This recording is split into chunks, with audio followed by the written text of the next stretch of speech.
이제 추석이 한 주간 남았습니다. 추석이 되면은 명절이 오면 다들 참 가족들이 오랜만에 모여서 친인척들이 같이 함께 모여서 또 행복한 시간, 또 지나간 추억들을 반추하면서 그 나누는 시간들을 굉장히 기다리고 사모합니다. 올해도 역시 마찬가지겠죠. 이미 멀리 가야 할 분들은 혹시 기차를 타야 할 분들, 또 멀리 버스를 타야 할 분들 다 헤매하시면서 준비를 하고 있는 이번 한 주간입니다. 우리 모든 한국 사람들은 추석 명절에 대한 기다림이 있지요. 기다림. 추석 명절에 대한 기다림을 시로 이렇게 표현한 시인이 있습니다.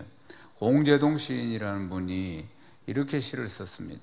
한가위 미루나무 가지 끝에 초승달 하나 걸어놓고 열사흘 시름시름 밤을 앓던 기다림을 오로리 풀어내려 등을 켜는 보름달, 이런 짧은 시입니다.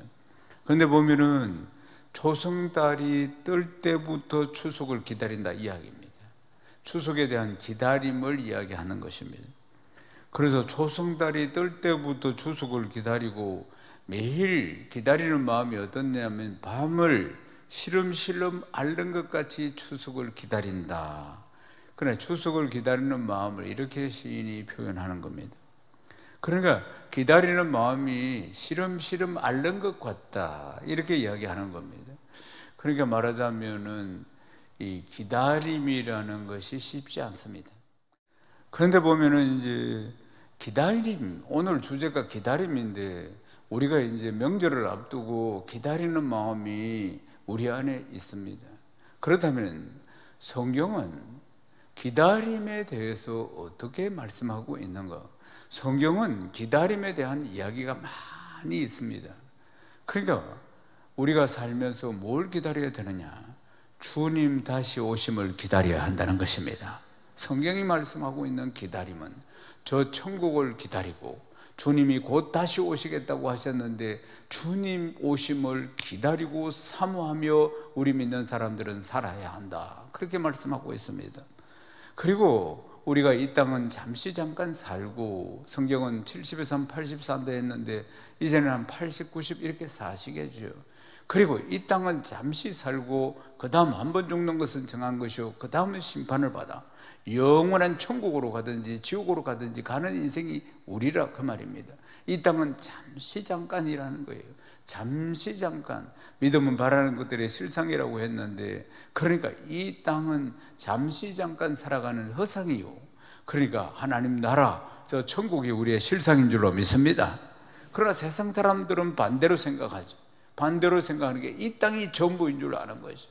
이 땅에 목숨 거는 것이죠, 말하자면. 그리고 말하기를 죽으면 다 끝난다, 이 땅이 전부다. 그래서 이 땅에 그렇게 애착을 가지고 그리고 소유하려고 하는 사람들이 이 땅의 사람들이라는 것입니다. 그런데 우리는 본향을 그려야 된다는 겁니다. 본향이 우리냐고. 우리의 본향이 어디냐? 우리는 추석 명절을 맞이해서 고향을 그리워하는데 성경 말씀은 믿는 사람들은 본향, 하나님 나라, 천국을 그리워해야 한다고 말씀합니다. 아멘이십니까? 빌립보서 3장 20절 우리 한 번 더 읽어보겠습니다. 그러나 우리의 시민권은 하늘에 있는지라 거기로부터 구원받는 자 주 예수 그리스도를 기다리노니. 아멘. 주 예수 그리스도를 기다린다고 말씀하고 있잖아요. 그게 그리스도인의 기다림이라는 것입니다. 사랑하는 여러분, 로마는 전 세계를 정복했습니다. 오랜 기간 동안 전 세계는 로마로 통하던 시절이 있었습니다. 그런데 로마가 전 세계를 정복했을 때 어떻게 통치하였나? 그런데 퇴역하는 군인들에게 공로상으로, 그러니까 식민지로 뺏은 땅에 가서 살도록 분양을 해줬습니다. 말하자면 요즘 용어로는 분양이지, 땅을 줬다는 것입니다. 그러니까 퇴역한 장군이 수고했다고, 그래서 그 땅에 가서 살 수 있도록 땅을 떼줬다는 것입니다. 그러면 이제 어떤 긍정적인 효과가 일어났느냐?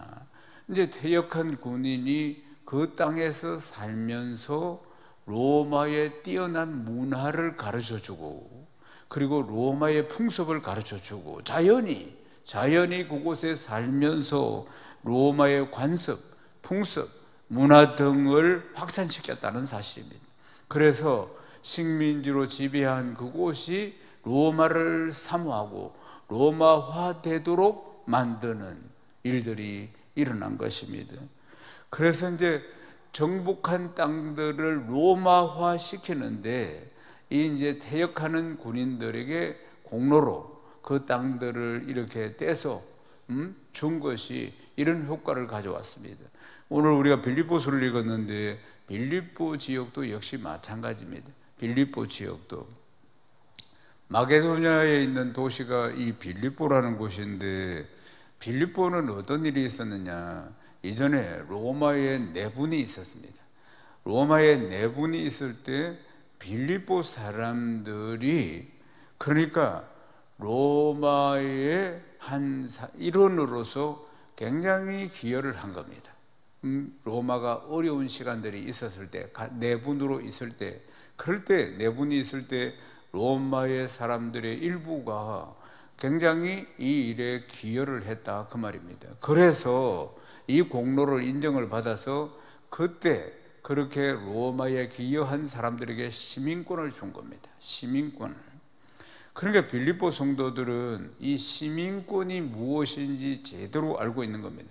그리고 이 시민권이 얼마나 특별한 것인가 하는 것을 그들이 잘 알고 있습니다. 그래서 사도 바울은 그러나 우리의 시민권은, 이렇게 시민권을 이야기하는 이유가 바로 이것 때문입니다. 그리고 이제 로마 사람이 아니면서 군인으로 차출되어서 그래서 이제 퇴역하게 되면은 공로로 또 시민권을 줬습니다. 네. 그러니까 이제 빌립보 사람들은, 그러니까 이방 사람인데 로마 입장에서 봤을 때, 그런데도 공로를 세워서 로마의 시민권자가 된 것이에요. 그러니까 그것이 얼마나 특별하고 특권을 가지고 있는가 하는 것을 그들이 잘 알고 있었습니다. 그래서 그것을 비유로 해서 지금 사도 바울이 설명을 하는 것입니다. 우리의 시민권은 땅에 있는 것이 아니고 하늘에 있다. 그러니까 우리는 거기로부터 구원하는 자, 곧 주 예수 그리스도를 기다려야 한다. 이렇게 설명하고 있는 것입니다. 사도행전 22장 26절을 읽어보십시다. 백부장이 듣고 가서 천부장에게 전하여 이르되 어찌하려 하느냐, 이는 로마 시민이라 하니. 사도 바울이 한 번은 예루살렘에서 붙잡혔습니다. 그러니까 이 유대인들의 음모에 걸린 거지, 말하자면은. 그래서 근데 사도 바울이 그러면서도 그들에게, 이 유대인들에게 복음을 강력하게 전합니다. 그러니까 유대인들이 폭동을 일으키면서 사도 바울을 죽이려고 하는 거예요, 그 자리에서. 그럴 때 천부장이 긴급하게 군사를 보내가지고 사도 바울을 보호합니다. 일단은. 그러니까 사도 바울을 보호하는 거예요. 그리고 나서는 사도 바울을 데리고 가가지고는 가죽으로 묶고, 왜 소동을 일으켰느냐, 이걸 치조하기 위해서 사도 바울을.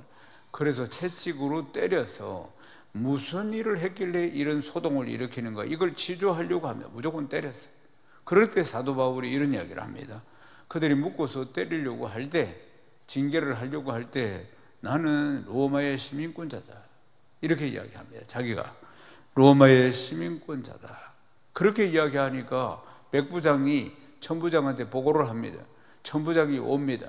천부장이 와서 나는 많은 돈을 주고 로마의 시민권을 샀는데 당신은 어떻게 해서 로마 시민이 되었느냐 하니까 사도 바울이 나는 날 때부터 로마 시민이었다, 그렇게 이야기하는 것입니다.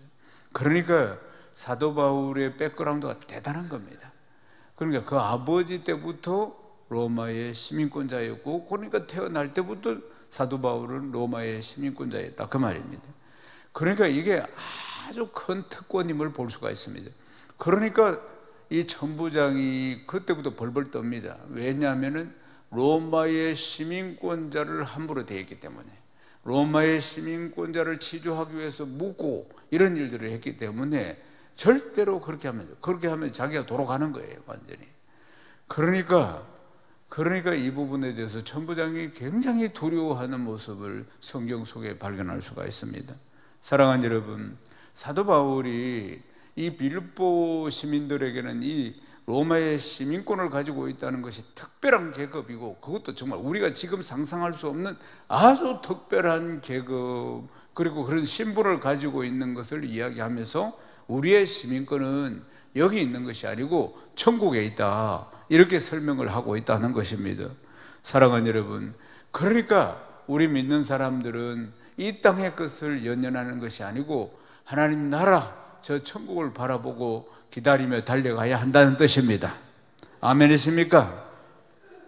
사랑하는 여러분, 명절이, 추석 명절이 가까운 이 시간에 우리가 추석 명절을 기다리는 이 마음 속에서 진정으로 우리 그리스도인들은 무엇을 기다리며 살아야 하는가, 오늘 성령께서 우리에게 깨달음을 주십니다. 명절입니다.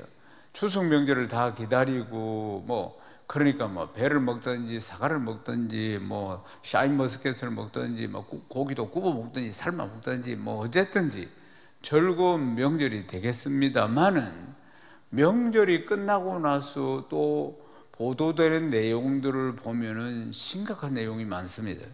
보통 보면은 명절이 끝나고 나서 이혼하는 프로테이지가 얼마나 높은지 모릅니다. 통계청에 따르면은 2019년도에 10월과 11월에 두 달 연속으로 이혼한 건수가 1만 건이라고 합니다. 두 달, 추석 이후에 두 달 동안 이혼한 건수가 만 건이 넘는다, 그 말입니다. 말하자면.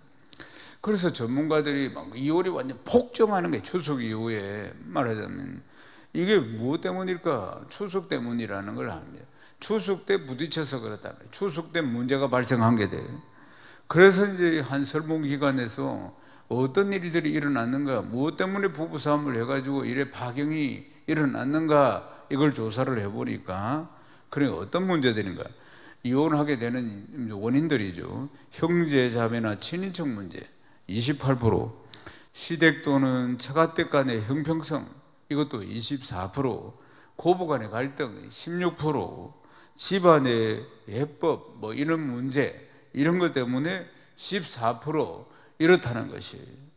그래서 참 추석을 기대하며 기다리면서, 그러면서 추석을 맞이하고 추석을 보내는데 인생이 다 부족한 사람들이라, 그러니까 이런 문제들이 발생하고 급기야는 이혼율이 폭등하는 일들이 일어나게 된다는 것입니다. 그러니까 우리가 살아가는 데는 참 지혜가 필요합니다. 한편으로는 막 사모하는 마음으로 기다리지만은 그 결과가 안 좋을 때도 많이 있다, 그 말입니다. 인간이 다 부족하고 죄인이기 때문에 일어나는 일들이죠. 마태복음 25장 1절에서 13절에 보면 열처녀의 비유가 있습니다. 열처녀의 비유도 기다림에 관한 이야기인 것입니다. 이 기다림에는 우리가 무엇이든지 기다리는 데 있어서는 지혜가 필요하다, 이런 이야기입니다. 마태복음 25장 1절을 읽겠습니다. 그때의 천국은 마치 등을 들고 신랑을 맞으러 나간 열처녀와 같다 하리니. 아멘. 그러니까 천국에 대한 비유입니다. 우리가 가야 할 천국에 대한 비유. 그런데 열처녀를 가지고 비유를 지금 설명하고 있습니다. 그러니까 이제 열처녀가 이제 신부의 덜러리입니다. 신부의 덜러리인데, 이제 신랑과 그 친구들이 신부 집에 오는데 그때를 대비해서 이들이 기다리고 있는 것입니다. 그런데 슬기로운 처녀가 있고 어리석은 처녀가 있는데, 그러니까 기름, 등을 딱 들고 있는데 불을 밝혀야 되니까 이스라엘은 결혼식이 해가 지고 나서부터 시작됩니다. 그런데 이 덜러리가 이제 5명은 기름을 다 준비하고 기다리고 있었고, 5명은 기름이 없이 그냥 등만 들고 준비하고 기다리고 있었다는 사실입니다. 그래서 이제 신랑이 언제 올지도 모르는 겁니다.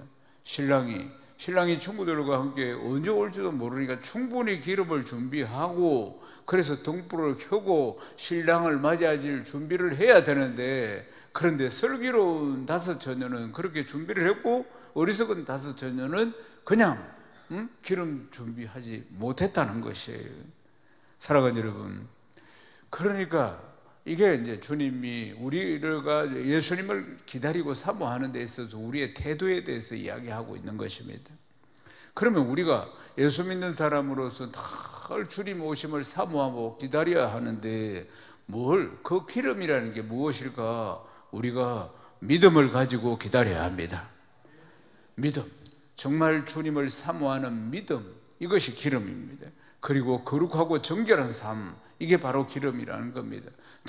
늘 신랑 되시는 우리 주님을 맞이하기 위한 믿음이 있어야 하고 거룩하고 정결한 삶으로 늘 준비가 되어야 한다는 것입니다.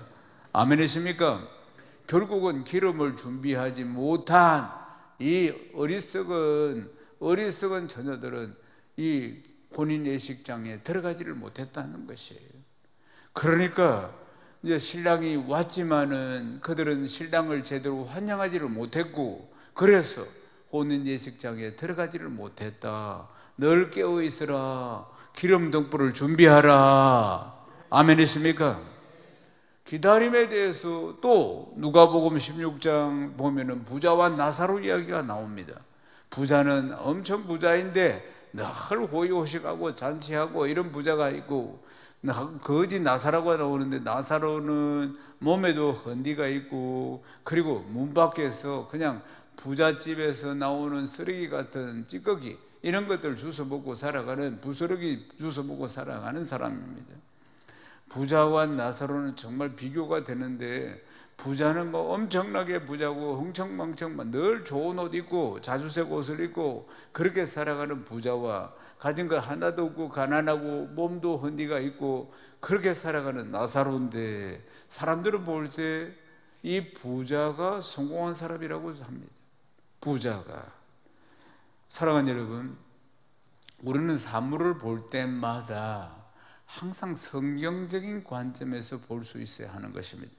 요즘 유행하는 게 뭐냐면은 젊은이들 사이에서 파이어족이라는 단어가 유용합니다. 파이어족이 뭐냐면 영어를 줄인 것인데 Financial Independence, Retire Early라는 것입니다. 그래서 이 영어 단어를 줄여가지고 경제적 자리, Financial Independence, 조기 퇴직, Retire Early. 그러니까 이 첫 글자를 따가지고 파이어족이라고 그렇게 부릅니다. 그러니까 30대나 40대에 빨리 은퇴하는 겁니다. 조기 은퇴. 충분히 살 것을 다 준비하고, 충분히. 그래서 투자하고, 뭐 주식이든지 무엇이든지 그래 해서, 그러니까 60 넘어서 정년을 채워가지고 은퇴하는 게 아니고, 그러니까 30대, 40대에 미리 단도리를 딱 해가지고 그 이후에 살 준비를 싹 다 해가지고, 그래가지고 30, 40대 이미 리타이어, 퇴직하고 은퇴해서 그 남은 긴 세월들을 즐기면서 사는 것, 이게 파이어족입니다. 요즘 유행하는 것입니다.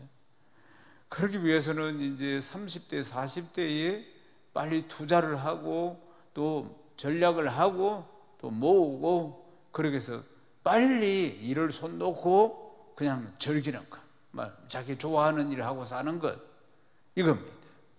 사랑하는 여러분, 그런 사람을 성공했다. 또 한편으로는 이렇게 이야기합니다. 30대, 40대 중에서는 어떤 방법으로든지 그렇게 해서 돈을 모아가지고 퇴직을 딱 하면 그렇게 부러워합니다. 자기는 한 60이 넘어야지 퇴직하는데 30대, 40대에 그러면 60 넘어서까지 자기 살아야 할 것까지 다 준비를 했다, 이 말 아니겠습니까? 어떤 방법으로든지. 사랑하는 여러분, 그걸 보고 사람은 성공했다, 이런 이야기를 합니다. 그러나 예수 믿는 사람들은 관점이 성경적이어야 합니다. 세상 사람들은 그러니까 어느 대학을 나왔는가, 어느 직업을 가지고 있는가, 그리고 또 어떤 회사를 다니고 있는데 연봉은 얼마인가, 또 자녀들도 보고 평가를 합니다.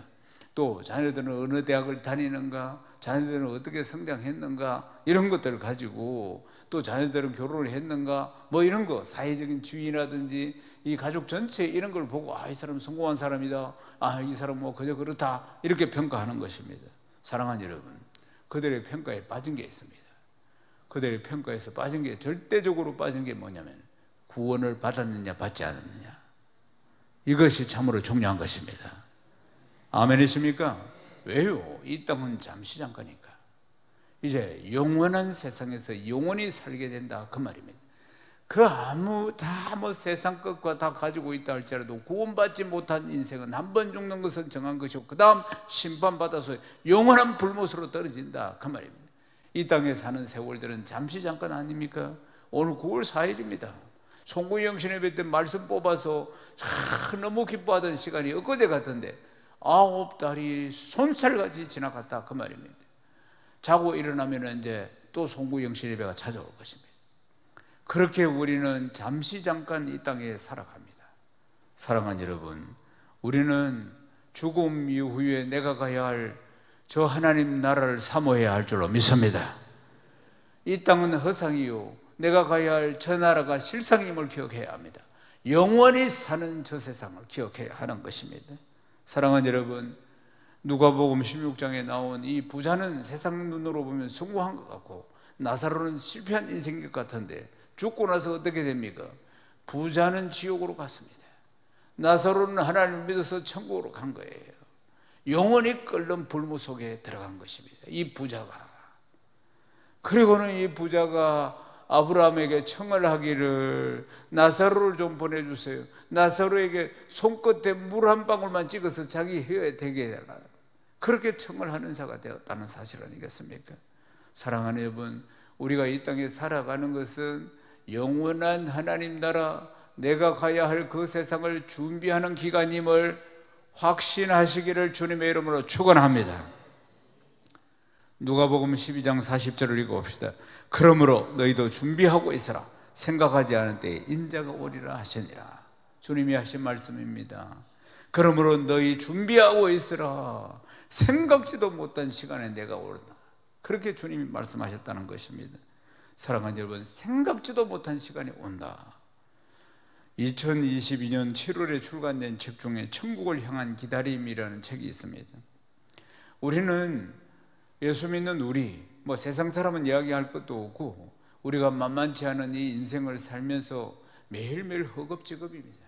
당하는 문제들이 참으로 많습니다. 이 땅에서 살아가면서 정말 이 땅에 사는 게 그렇게 만만치 않습니다. 산 넘어 산입니다. 그러다 보니까 우리가 이 땅에 사는 것에 급급하고 문제들 해결하고 살아가는 것이 급급하다 보니까 천국에 대한 생각을 못합니다. 실제로 보면은 천국을 사모해야 되는데 그것보다는 이 땅에 살아가는 문제들이 너무나 크기 때문에, 그래서 이 책의 저자가 독자에게 질문하는 게 뭐냐? 천국을 정말 사모합니까? 매일매일 그렇게 사모합니까? 정말 천국을 사모하며 매일매일 그렇게 기다리고 있습니까? 그렇게 이 책은 우리에게 질문을 하는 것입니다.